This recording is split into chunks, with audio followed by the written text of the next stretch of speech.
대금 지급 방법. 요거는 뭐냐면, 자, 치료원가를 계속 우리는 결정을 해야 돼요, 지금. 치료원가를 결정하는데, 첫 번째 같은 경우에는, 한꺼번에 구입했었을 때, 어떻게 치료원가를. 첫 번째는 치료원가에 구성되는 게 뭐가 있는가를 봤었죠, 그렇죠? 치료원가에 구성되는 게 뭐 부대 비용 말고도 뭐 구축물을 철거할 때 들어가는 비용. 두 번째 같은 경우에는 치료원가를 결정할 때, 야, 이거 하나만 들어온 게 아니고 여러 개 들어왔잖아요, 그렇죠? 여러 개 들어왔고, 그래서 우리가 여러 개 들어올 경우나 아니면은 여러 개 우리가 구입을 했을 경우에 얼마로 결정해야 될 것이냐. 그리고 현금 할인 조건이 있었을 때는 도대체 지도원가를 어떤 금액으로 측정해야 될 것이냐. 세 번째는 1년이 아니고 몇 년에 걸친 장기 지급 계약일 경우에는 도대체 취득 금액을 얼마로 측정해야 될 것이냐. 아까 했던 국고행차로 교부를 수반한 유형자산의 취득 경우에는 어떻게 금액을 결정할 것이냐. 요거는 뭐냐면 금액은 결정이 됐어. 금액이 결정됐는데 지금 뭘로 지불했다는 거야 지금. 올랄라 현금을 지불하지 않네. 현물로 지불을 한 거예요. 올랄라 공짜네. 올랄라 돈이 아니네. 이런 경우에 지금 어떻게 지금 회계 처리할 것이냐라는 거 얘기를 하는 거거든요. 현물이면은 우리가 금액이 결정되고 나면은 지도원가 측정이 됐죠? 현금 주면 되죠. 그런데 현물을 줄 때, 그럼 현금 대신에 뭐? 원래 건물 들어오죠? 원래 되면 현금 들어야 되는데 현금 대신에 어떻게 들어 현물 집어넣으면 되는 거예요 지금. 그런데 여기서 유형자산 주식을 찍었잖아요. 주식. 교재 여러분들 보시게 되면은 어디를 가시냐면 309페이지네요. 주식으로 지금 받았네요. 지금 주식. 액면이 500원인 주식 5천주 주고 나 뭐 샀다? 건물 샀다는 거예요. 지금. 자, 금액은 안 나와 있지만 일단 건물 자산 들어오고 대변에는 주식 들어왔을 경우에는 자본금에는 뭐만 들어간다? 액면가액만 들어가죠. 그렇죠? 그리고 나머지는 주발처에서 되겠죠. 현물 주면 현물 그대로 하시면 되는 거예요. 지금. 공짜! 증여, 무슨 공짜죠? 건물 들어왔죠, 차변에. 대변에 근데 나간 게 아무것도 없는 거야. 공짜이기 때문에. 뭐로 기록해준다? 자산을 네가 받으면서 이익이 생긴 거잖아. 자산 수준 이익으로 해준다는 거죠. 대부분 자산 수준 이익입니다. 수익으로 잡습니다. 금액은 뭘로? 공정가치로 됩니다. 공정가치로. 공정가치로 이거 여러분들 조심해야 돼요. 비화폐성. 돈이 아니고 다른 물건이죠. 그렇죠? 공정가치로 측정이 되죠. 네, 제공자산의 장부 금액으로 측정 가능한 경우도 있어요. 교환 거래에 상업적 실질이 결여되거나 당연히 취득 측정을 합리적으로 공정가치를 측정할 수 없는 경우에는 당연히 장부 금액으로 측정하는 거죠. 상업적 실질 1, 2에 해당할 경우에만 실질이 있대요. 지금 1, 2에.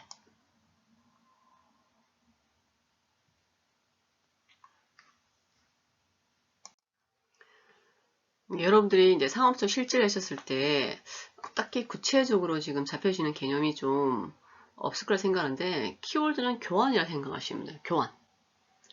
교재 이제 310페이지 보시게 되면 중간에 상업적 실질이 있다는 것은 구매자와 판매자 간에 정상적인 거래가 존재하는 것. 이게 사실 교환인 거죠. 그렇죠? 그런데 이 실질이 있다는 걸 구체적으로 지금 여기 보시게 되면 1과 2로서 어떻게? 1과 1에 해당되면 우리가 상업적 실질이 있다는 거거든요. 일단 상업적 실질이라는 것은 교환을 얘기합니다. 교환이라는 것은 사고자 하는 사람과 팔고자 하는 사람 간의 거래가 있는 거죠. 그렇죠? 거래가. 그래서 사고자 하는 사람과 팔고자 하는 사람 현금 흐름이 다르겠죠. 그렇죠? 그리고 교환결의 영향을 받는 영업 부분의 기업 특유 가치가 당연히 변동되겠죠. 즉 거래가 발생하게 되면은 가치가 변동이 되겠죠. 요거를 저도 처음에 사실 공부했었을 때 딱 구체적으로 잡히는 개념이 없어서 조금 뭐지? 이런 생각 들었는데 그냥 키워드 여러분들 교환이라고 생각하시고 접근하시면 좀 편하게 문제를 풀다 보시면 이해가 되실 것 같아요. 현물 측자. 건물 들어왔다 그치? 그래서 차변에 건물 얼마? 500원인 주식을 5,000주로 교환했죠. 이건 액면가액이죠. 그러나 우리 건물 취득할 때 어떻게? 공정가치였죠. 그렇죠? 공정가치. 그래서 5,000주 곱하기 1,300에서 650만원. 자본금 250만 들어가는 거는 우리 자본금에 들어가는 거는 뭐다? 액면가액이 자본금에 들어가죠. 500 곱하기 5,000에서 250만원. 주말초 400만원 되겠죠. 조심해야 될 거는 여러분들이 500에 5,000주가 아니고 시가를 적용시킨다는 거죠. 시가를. 자, 잔고 금액이 63,000원하고 기계죠. 기계 지금 잔고 금액이 63,000원입니다. 그리고 현금 26,000원 제공을 하고 뭘 취득했다? 무슨 말이야 지금? 현금 거래가 있었다 없었다? 없었죠. 토지 받고 기계하고 현금을 준 거죠 지금. 화폐성 비화폐성 거래 맞죠? 그렇죠? 비화폐성 자산에 서로 지금 교환을 한 거잖아요. 토지 받고 뭘 준겨? 뭘 넘겨? 기계와 현금을 넘긴 거예요 지금. 보니 지금 내가 넘긴 거는 기계하고 현금 넘기고, 즉 취득한 토지와 제공한 기계 및 현금이 서로 다른 현금 흐름을 가지고 있죠. 그럼 그걸 우리가 뭐 상업적 실질이 있는 거래, 교환 거래를 얘기했었죠. 그렇죠? 그래서 토지 지금 얼마? 토지를 얼마짜리 계산해야 될까요, 여러분들? 토지를 취득한 토지 취득 제공한 기계 공정 가치가 74,000원이래 지금. 내가 양보한 게 지금 내가 포기한 게 뭐 현금 26,000원과 토지 공정 가치죠. 교환 거래니까 당연히 공정 가치죠. 요걸 지금 내가 포기한 거죠. 뭘 받기 위해서? 토지를 받기 위해서. 그래서 10만원 지금 토지 취득원가는 10만원입니다. 10만원이고 기계는 지금 원래 취득원가 96,000원 없애줘야 되겠죠. 감가상각유예 33,000원 없애줘야 되겠죠. 그러면 지금 96,000원에다가 33,000원 하면은 장부가 63,000원이죠. 63,000원인데 공정가치가 얼마를 했었어요? 74,000원이니까 유형자산 처분 이익이 11,000원 되겠죠. 현금금 26,000원 나가고. 요렇게 지금 회계 처리가 지금 되고 있죠.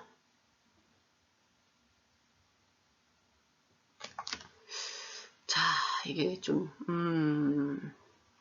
회계 처리를 여러분들 조금 다시 어쨌든 교환 상업적 실질 거래가 있다는 것은 내가 물건을 사고 물건을 팔고 사이에서 어떻게 당연히 손실도 볼 수 있고 이익도 볼 수 있겠죠. 그래서 이러한 처분 이익이나 처분 손실이 인식이 됩니다. 상업적 실질이 있는 교환 거래일 경우. 상업적 실질이 있는 교환 경우에는 사실 키워드는 이거예요. 이익이나 손실 인식할 수 있는 거고 요 실질이가 있단 말은 없을 수도 있다는 거죠. 그때는 이익이나 손실을 인식할 수 없어요. 상업적 실질이 없는 경우는.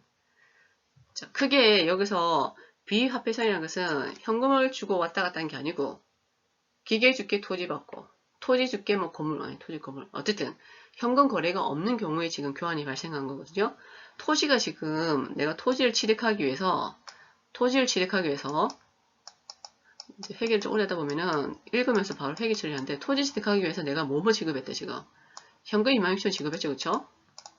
그 기계는 얼마짜리? 항상 교환 거래는 공정가치죠. 야, 여러분들이 지금 시장에서 74,000원짜리인데 64,000원 받아요 안 받아요? 63,000원 팔아요 안 팔아? 당연히 안 팔겠죠. 그래서 이 두 개 합하게 되면 10만원이죠 지금. 토지가 10만원이 지금. 나는 지금 얼마 주고 산 거예요 지금. 토지를 10만원에 구입을 한 겁니다 지금. 그런데 이제 여러분들이 지금 현금이 없어지고 기계 이제 팔았기 때문에 기계와 관련된 우리 재무상태표에 지금 보면 얘네들이 잔재가 남아있잖아요. 다 없어져 있죠. 제거가 됐으니까. 자, 원래 기계 금액이 얼마다? 이게 여러분들 이제 익숙해지게 되면 기계가 재무상태표에 96,000원 돼 있고 밑에 감가상각 유계해가지고 차감 계정으로 얼마 돼 있다? 33,000원 돼 있죠. 이거 다 없애줘야 되겠죠. 그래서 기계 96,000원 없애주고 감가상각 유계 33,000원 없애줘야 되겠죠. 없애주는데 그러면 사실 63,000원만 현금 받으면 되는데 일단 뭐가 들었다? 토지가 63,000원만큼 들어왔나요? 74,000원 들어왔죠. 11,000원만큼 유형자산 처분이 인식해주면 되겠죠. 이렇게 하셔도 돼요. 이런 왜 여러분들이 이제 스토리, 그러니까 본인이 이해하는 식으로 이해하는 흐름을 그러니까 논리적으로 여러분들 이해를 하셔가지고 그 논리 흐름에 따라 공개를 하시면 될 것 같아요. 예제 7-9입니다. 구 컴퓨터 및 현금과 교환으로 어떻게 신 컴퓨터 취득했어요. 지금 구 컴퓨터 나오고 현금 나오고 신 컴퓨터 들어가죠. 그죠? 신 컴퓨터 들어오고 현금 나오고 구 컴퓨터. 구 컴퓨터 장부 금액이 2만원이고 공정가치 15,000원이에요. 현금 17,000원이에요. 현금 17,000원에다가 공정가치 15,000원 생각하시겠죠? 그쵸? 자, 상업적 실질에 있는 경우는 어떻게? 그래서 신 컴퓨터 취득원가는 15,000원, 현금 지금 17,000원, 32,000원 되죠. 그쵸? 실질에 있는 경우에는 32,000원이고 그래서 신 컴퓨터 차변에 32,000원이고 그 컴퓨터 없어졌죠? 3만원 없어지고 그 컴퓨터 감가상각 2개에 만원 없어졌죠? 현금 얼마 지급됐다? 17,000원 없어지고 유형자산 처분 손실이 어떻게? 왜? 장부가액 2만원인데 지금 공정가치가 15,000원이니까 유형자산 처분 손실 5,000원 되겠죠? 요거는 교환손이 있는 경우고 상업적 실질, 그러니까 실질이 있는 경우는 우리가 아까 얘기했듯이 손익을 인식한 됐죠. 실질이 없는 경우, 이거 무슨 말이냐면, 야, 교환으로, 그러니까, 구매자와 판매자 간의 정상적인 거래가 아니다. 그래서 어떻게? 교환 손익을 인식을 못 하겠다는 거예요, 지금. 이럴 경우에는 공정가치를 적용하는 게 아니고 어떻게? 장부가액을 적용해야지 당연히 유형자산 처분 손실 인식이 안 되겠죠. 그래서 신컴퓨터 취득원가는 37,000원. 37,000원에 3만원 나오고 만원 나오고 현금 감가상각 만원 없애주고 현금 17,000원. 그래서 상업적 실질이 있다면 교환 거래로 정상적인 교환 거래로서 우리가 정상적인 거래를 보겠다는 거지. 그래서 교환 손익을 인식시키는 거고 상업 실질이 없다는 것은 정상적인 거래를 못 보겠다는 거예요 지금. 그래서 교환 손익을 인식하지 않겠다는 거죠. 교환 손익을 여러분이 인식하지 않으려면 여기 보세요 지금 이 유형자산 처분 손실이 5,000원짜리가 왜 생겼어요?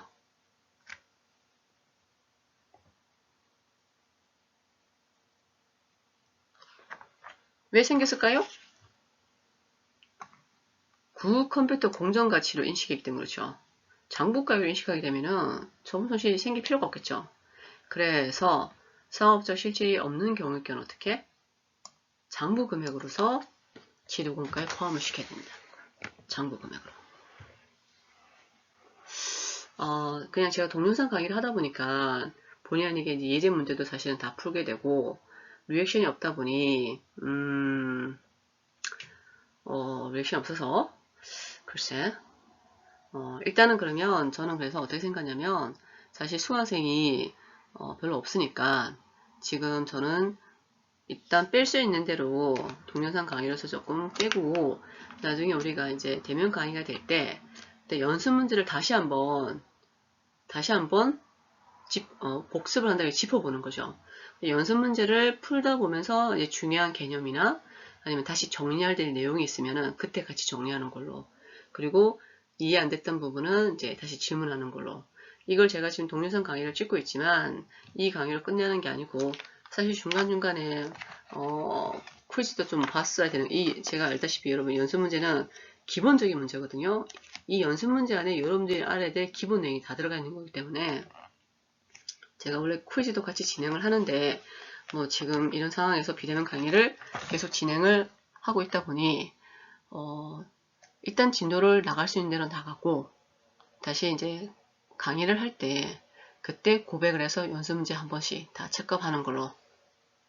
그래서 이해 못하는 거 그리고 연습 문제를 풀면서 다시 간단하게 개념을 설명을 하고 그러면 이제 여러분 입장에서는 한 번 들을 수도 있고 이제 일단 기본적으로 2번은 듣게 되는 거죠. 그렇죠? 동영상 강의를 한번 듣게 되고 그 다음에 수업 시간에 이제 같이 이제 예제 문제를 통해서 서로 예제 문제를 통해 가지고 뭐 몰랐던 부분, 어려웠던 부분 다시 한번 설명이 되고 이러면 뭐 2번, 3번도 이제 들을 수 있는 그렇게 하는 게 오히려 더 효과적이지 않을까. 진도가 좀 빠르다는 생각이 들 수 있을 것 같아가지고 이렇게 말씀을 드리는 거예요.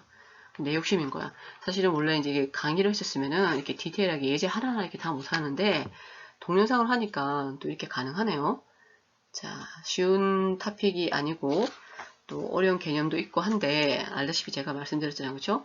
한 번은 전체적으로 다 커버를 하고 끝까지 한 번은 들으셔야 되고 중간중간에 이해 못하는 거는 이해 못하는데 나중에 뒤에서 설명 듣다 보면 앞에 거 자동적으로 이해되는 부분이 분명히 회계는 아니 그렇잖아요. 지금 기업의 경영 활동을 하는데 뭐 영업 활동만 하나? 동시다발적으로 영업, 투자, 재무 다 하는 거예요 지금. 근데 지금 계속 우리는 뭐만 배우고 있어요? 영업 활동만 배우는 거죠. 그죠? 그러니까 전부 다 어떻게? 그 전체적인 기업의 경영 활동을 다 여러분들이 아시려게 되면 이 책하고 고급 회계도 있어요. 고급 회계도 경영 활동 들어가는 부분이거든요. 다 한 번은 봐야 되는 거야. 그래야지 여러분들이 기업에서 일어나고 있는 활동들이 이런 거구나 라고 알 수 있는 거지. 지금 이 정도까지 이 정도 선에서 나 이해 못하겠어 어려워서 일단은 외우셔야 돼요. 그러면 일단 외워야 돼요. 물론 이해하고 100% 외우게 되면 더 좋죠. 근데 이제 조금 욕심이 있다면 뭐 이해 안 된다면 못하겠다. 근데 욕심이 좀 있다면은 일단은 이해될 수 있는 부분 이해되는 만큼 하고 그 다음에 분계는 이해된 가운데 자기가 이해했던 방식으로 분계를 할 수 있어야 돼요. 그래서 분계도 사실은 외워야 돼요. 근데 이거를 계속 자주 하다 보게 되면은 뭐 이제 내처럼 이렇게 자동적으로 되는 거고 뭐 나는 처음부터 이렇게 된 게 아니겠죠, 그죠? 저도 처음에는 어떻게 이해하고 이해된 대로 나름의 분계를 이제 내 스스로 이제 이해된 거를 스스로 제가 말을 해보는 거예요. 이건 이래가지고 계기가 없어졌으니까 없어지고 계기가 제거가 됐으니까 당연히 이익인지 손실인지 인식을 해야 되겠네. 이런 식의 제가 작업을 저도 이미 거쳤어요, 지금. 거치다 보니까 지금은 당연히 이제 머릿속에서 탁탁탁탁 이렇게 나오는 상황이니까 뭐 너무 회계 처리할 게 복잡하다 이게 아직 구조가 안 돼서 그래 내가 회계를 하는 구조가 안 됐기 때문에 이게 복잡하게 보이는데 회계 구조가 내가 회계 구조를 조금 인지를 했다면 이런 회계 처리가 전혀 복잡하지 않아요. 구조화 작업을 시키는 시간이 좀 시간이 걸리겠죠. 단축시킬 수 있는 방법은 일단 회계 처리 외우셔야 돼요. 이해를 하는 부분은 이해하는 대로 외우고 이해 못하는 부분은 요건 요렇게 하네까지는 하더라도 외우셔야 돼. 오케이 가이즈. 자 고생하셨고 일단은 아마 뭐 4월 말씀되게 되면 그때부터는 이제 대면 강의 가능하니까 다시 고백을 해 그러니까 다시 앞에 부분 연습 문제나 이런 거 다시 리뷰하는 식으로 수업을 진행을 했으면 합니다. 고생하셨습니다.